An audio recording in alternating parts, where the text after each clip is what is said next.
Take a photo of your kid. As Tucker raced out the door, I grabbed him. Hang on. I quickly turned him around and snapped a photo with my phone. Oh, I've heard of that, Amanda said. Take a photo of the kid every time he leaves the house, right? So you know exactly what he's wearing and stuff if he goes missing? Yep. Exactly, I said. It was a lie. But I couldn't tell her the truth. I had hundreds of photos of Tucker on my phone, standing by the door. Different outfits, smiling, not smiling. Some blurry. I never skipped taking the photo. Never. A half hour later I heard Tucker at the door. Mom! Mom! Excuse me, I said to Amanda, getting up. I pulled out the photo from today on my phone.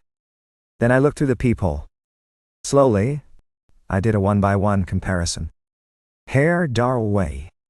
Shirt. A. Wrists. Watch or no. Pants. Socks. Shoes. My hand went for the lock. Way. No, in the photo, Tucker's hair had been parted on the right. I looked back out the peephole. His hair was parted on the left. Shit, I muttered. I called Tucker's phone. Where are you?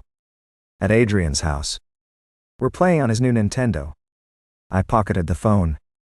Looked back out the peephole. The porch was empty. Heart pounding, I went back over to the table where Amanda sat. She looked at me expectantly. He just needed to ask me something, I said. An hour later, Amanda was gone, and I got out my laptop and got to work. But 10 minutes later, the melodic chime of the doorbell sounded. Tucker was standing on the porch. I pulled out my phone again. Hair jewel. Shirt. Wrists. Pants. Socks.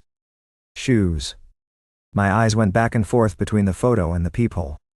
His hair was parted right this time. I almost opened the door. But then I realized his socks were green instead of blue. I walked away and went back to the desk. Blowing out a breath, I got back to work. They always got one thing wrong. It was never a perfect copy. A half hour later, the doorbell rang again. I went to the peephole, but I could already tell it was the real Tucker. Hair. Shirt. Wrists. Pants. Socks. Shoes. They all matched. I called his cell. Watched him pick it up from his pocket.